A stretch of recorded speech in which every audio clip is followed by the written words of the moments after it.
खुकरी एक ऐसा हथियार जिसे अंग्रेजों ने 1814 में गोरखाओं से लड़ने के बाद जाना और पूरी दुनिया ने दोनों विश्व युद्ध के दौरान पहचाना।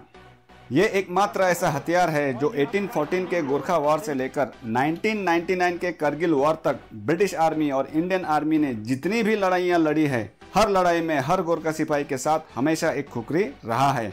पिछले कई दशकों से भारतीय सेना में कई हथियार आए और गए, लेकिन इंडियन आर्मी द्वारा आज भी हर एक गोरखा सिपाही को राइफल के साथ एक खुकरी जरूर दिया जाता है।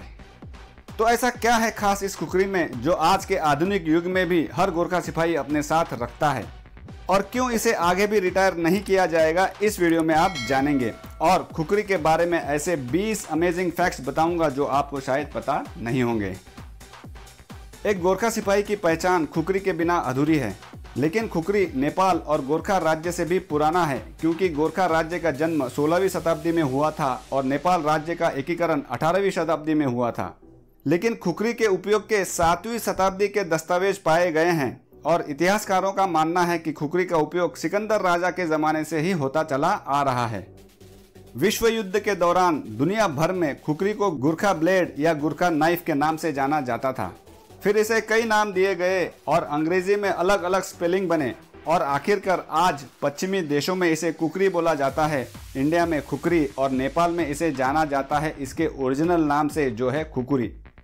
खुकरी की प्रशंसा और उपयोगिता का प्रदर्शन विश्व युद्ध के दौरान नॉर्थ अफ्रीका के एक गोरखा टुकड़ी के रिपोर्ट से हो जाता है। उस रिपोर्ट में लिखा था एनिमी लॉसेस 10 किल्ड, आवर्स नील, एम्यूनेशन एक्सपेंडिचर नील, यानी बिना कोई गोला बारूद खर्च किए 10 दुश्मनों को मार गिराया।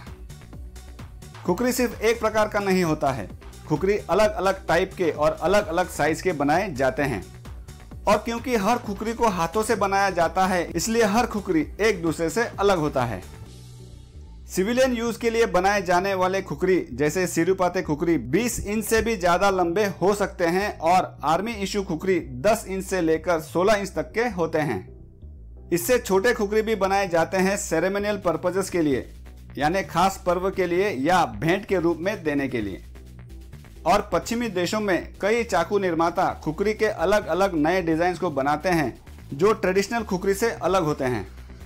ऐसे ही नए डिजाइन की khukri United states marine core के लिए भी बनाया हुआ है, जिसमें से एक है यूएसएमसी डिजर्ट सैंड खुकरी और दूसरा है यूएसएमसी मरीन खुकरी। खुकरी के ब्लेड के 3 भाग होते हैं। सबसे ऊपर वाले भाग को जानवरों के चमड़े को निकालने के लिए और लड़ाई के वक्त स्टैब करने के लिए या भोंकने के लिए इस्तेमाल किया जाता है। बीच वाला हिस्सा चॉप करने के लिए काम आता है और एक झटके में ही दुश्मनों के सिर को यह धड़ से अलग कर सकता है। सबसे नीचे वाला हिस्सा चीजों को स्लाइस करने के काम आता है। और ब्लेड के सबसे निचले हिस्से में और हैंडल के ऊपर एक नॉच होता है जिसे कौड़ा या चो बोला जाता है। ये नॉच ज्यादातर खुकरी में हिंदू धर्म में ओम के जैसा और गाय के खुर के आकार का बनाया जाता है, जिसकी वजह से ये खुकरी नेपाल में धार्मिक महत्व भी रखता है। और लड़ाई के दौरान खुकरी का ये नॉच दुश्मनों के खून को खुकरी से बहते हुए गोरखा के हाथों में आने से रोकता है, क्योंकि अगर लड़ाई के वक्त खून बहते हुए हाथों में आ जाए तो खुकरी के हैंडल में चिकनापन आ जाता है और फिसलाव हो जाता है, जिससे खुकरी हाथों से फिसल सकता है। पश्चिमी देशों के लोगों के लिए बनाए गए नए डिजाइन के खुकरी में ये नॉच नहीं होता। खुकरी का हैंडल लकड़े से, भैंसे के सींग से, हाथी के दांत से, जानवरों के हड्डी से या लोहे से बनाया जाता था, लेकिन आजकल ज्यादातर इसे लकड़े से ही बनाया जाता है।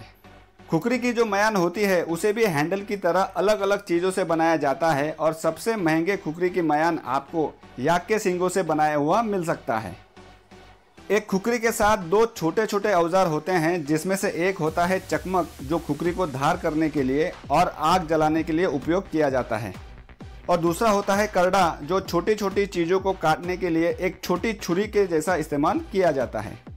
दोनों विश्व युद्ध के दौरान गोरखा और खुकरी चर्चा में आए थे, लेकिन सितंबर 2010 को एक घटना घटी जिससे एक गोरखा और उसकी खुकरी फिर से सुर्खियों में छा गए थे। हुआ यूं कि इंडियन आर्मी के गोरखा रेजिमेंट से रिटायर होने के बाद एक गोरखा सिपाही विष्णु प्रसाद श्रेष्ठ एक ट्रेन से वापस अपने गांव नेपाल जा रहे थे, लेकिन अचानक अंधेरी रात को मौर्य एक्सप्रेस नाम की वो ट्रेन वेस्ट बंगाल के चितरंजन इलाके के घने जंगलों में रुक गई और देखते ही देखते 40 लुटेरे तलवार, चाकू और पिस्टल के साथ ट्रेन में घुस गए और सारे यात्रियों के पैसे, जेवरात और लैपटॉप्स को लूटने लगे।